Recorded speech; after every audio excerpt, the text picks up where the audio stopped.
ज्ञान ऑर्बिट में आपका स्वागत है। मैं हूं श्वेता शाह और आज मैं एनसीईआरटी क्लास 6 के चैप्टर 7 साइंस बुक के चैप्टर 7 जैसे कि मैंने हाफ पार्ट पहले पढ़ा दिया और अभी हाफ पार्ट पूरी कंप्लीट करने वाली हूँ। तो चलिए पेज नंबर 57 7.4 रूट के बारे में पढ़ते हैं। तो रूट प्लांट्स के लिए बहुत ज़रूरी होते हैं। इसके लिए एक्टिविटी 6 में बताया गया है कि 2 प्लांट्स लेना है। ठीक है, एक प्लांट्स को रूट के सहित पॉट में रखना है और दूसरे का रूट काट कर पॉट में रखेंगे। और कुछ दिनों के बाद हम ये नोटिस करेंगे कि जिस प्लांट में रूट है उस रूट के ज़रिए उस पौधे में पानी मिल रहा है, इसलिए वो पौधा काफ़ी हेल्थी है। लेकिन जहाँ रूट अगर काट दिए तो वो प्लांट्स काफ़ी ड्राई अप हो जाता है। ठीक है, तो एक्टिविटी 7 में देखते हैं। इसमें बता रहा है कि आपको क्या करना है ना, कि बाउल लेना है यानी कटोरी लेना है, 2 कटोरी लेना है और 2 कटोरी में एक कटोरी में मेज रखना है और दूसरे कटोरी में ग्राम यानी चना रखना है, वो भी कॉटन के ऊपर। कुछ दिनों तक उस कॉटन में पानी देना है और देने के साथ क्या होता है कि उस चने में कुछ दिन के बाद स्प्रॉटेड निकल आएंगे और वो जो स्प्रॉटेड है ना वो बिल्कुल कॉटन के भीतर उसके रूट आ जाएंगे। ठीक है ना, तो रूट आ जाएंगे तो अगर हम उसको सेपरेट करने की कोशिश करेंगे तो आसानी से सेपरेट नहीं हो सकता है। तो आप देख सकते हो 7.6 में जो ए नंबर है वो वीट का रूट है और जो बी नंबर है वो ग्राम का रूट है। तो क्या दोनों का रूट अलग है? जाहिर सी बात है, फोटो में आपको देख के लग ही रहा है कि दोनों का रूट काफी अलग है। तो रूट के भी बारे में चलिए पढ़ते हैं। रूट बेसिकली 2 टाइप्स के होते हैं, टैप रूट एंड फैब्रस रूट। तो टैप रूट तो वो होते हैं ना, जैसे कि आप पिक्चर में देख रहे हो 7.17 में ए में देख पा रहे हो, मेन रूट। किसी भी प्लांट्स का जो मेन रूट होता है उसे टैप रूट कहते हैं। ठीक है, the smaller root are called lateral root और जिसके रूट काफी स्मॉल होते हैं उसको लेटरल रूट कहते हैं। ठीक है, लेकिन आप बी वाले पिक्चर में देख पा रहे हो उसके रूट कितने ज्यादा है ना, बहुत छोटे छोटे हैं लेकिन बहुत ज्यादा है, तो इसको फाइब्रस रूट कहते हैं। ओके, तो आगे बढ़ते हैं। रूट 2 टाइप्स के होते हैं, आपको तो पता ही चल ही गया। 7.2 में बताया जा रहा है कि अब नेम ऑफ प्लांट्स लिखना है। जैसे कि मैंने पहले वाले पार्ट में बता दिया है कि लीफ के जो वेन होते हैं ना वो 2 टाइप्स के होते हैं, पैरेलल भी होते हैं। ठीक है ना, तो आपको उस हिसाब से लिखना है, टाइप्स ऑफ वेन भी लिखना है और टाइप्स ऑफ रूट भी लिखना है, क्या वो टैप रूट है या फेब्रस रूट है। ठीक है, तो टैप रूट का एग्जांपल हम ले सकते हैं, जैसे कैरेट हुआ, बीट रूट हुआ, है ना, टैप रूट हो गया वो सब। और फेब्रस रूट का सबसे अच्छा एग्जांपल है ग्रास।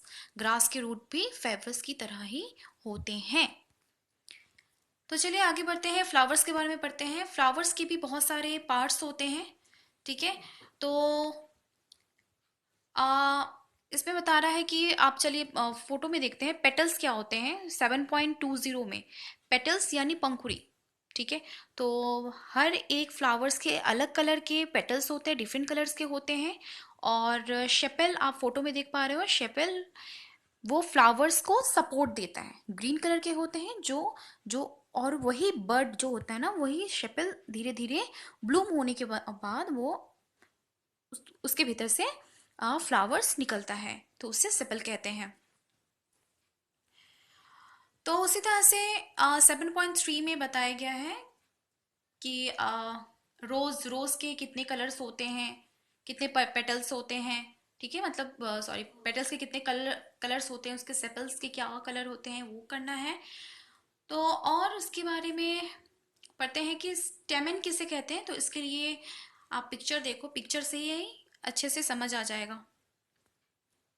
स्टेमेन आप देख पा रहे हो कि फ्लावर्स के एक ऐसा पार्ट है, 7.22 में आप देख पा रहे हो कि फ्लावर्स के पेटल्स और शेपल को जब हम अलग कर देंगे ना, तो उसके भीतर में आपको क्रीम कलर का स्टेमेन मिलेगा, बहुत सारे आप देख पा रहे हो। और सबसे बीच वाला जो मेन पार्ट होता है ना उसको पिस्टिल कहते हैं। ये ग्रीन कलर का होता है। ठीक है, यहीं पे ये मेंशन किया हुआ है कि स्टेमेन और पिस्टिल क्या होता है। तो अब स्टेमेन के भी कुछ पार्ट्स होते हैं। अगर स्टेमेन को बिल्कुल करीब से देखें तो स्टेमेन का 7.23 फिगर में देख पा रहे हो, येलो कलर के जो क्रीमी कलर के होते हैं ना, तो ऊपर वाले पार्ट को एंथर कहते हैं और जो स्टिक टाइप के हैं उसको फिलामेंट कहते हैं। और अगर पिस्तिल को देखा जाए, पिस्तिल जो सबसे मेन पार्ट होता है, इनर मोस्ट पार्ट होता है पिस्तिल। पिस्तिल का भी पार्ट देखा जाए तो स्टिग्मा सबसे अपर वाले पोर्शन को कहते हैं, स्टाइल मिडिल वाले पोर्शन को, और सबसे नीचे ओवरी होता है। ये पिक्चर बहुत ही इम्पॉर्टेंट है, तो आप इसको अच्छी तरह से देख लीजिएगा। तो आप देख पा रहे हो कि 7.24 में ओवरी। हाँ, अब इसको और थोड़ा एक्सप्लेन करते हैं। 7.25 में देख पा रहे हो कि ओवरी को अगर काटेंगे, ठीक है ना, तो काटने पे ओवरी के भीतर में ओव्यूल्स बहुत मिलेंगे। जो 7.23 में आप देख पा रहे हो ओव्यूल्स, यानी ओवरी के भीतर में जो बहुत ही छोटे छोटे स्मॉल ड्रॉप ऑफ वाटर की तरह रहता है, ठीक है ना, तो उसे ओव्यूल्स कहते हैं। तो आपको पता है जो हम लोग जो मैंगोस खाते हैं, तो मैंगोस भी एक ओवरी है, और मैंगोस की जो शीड होता है ना वो ओव्यूल्स है। तो बेसिकली हम लोग उस ट्रीज के जो ओवरी है उसे खाते हैं। तो जितने भी सारे फ्रूट्स होते हैं वो ओवरी ही होता है, और उसके जो सीड्स होते हैं वो ओव्यूल्स होता है। ठीक है, तो यही है फ्लावर्स के पार्ट। फ्लावर्स के पार्ट्स भी काफ़ी इंपॉर्टेंट है, आप इसे अच्छे से देख लीजिएगा। तो यहीं पे मेरा लेसन ख़त्म हो रहा है। कैसा लगा आप ज़रूर बताइएगा, लाइक ज़रूर कीजिएगा, और मिलते हैं नेक्स्ट क्लास में। Thank you, have a good day.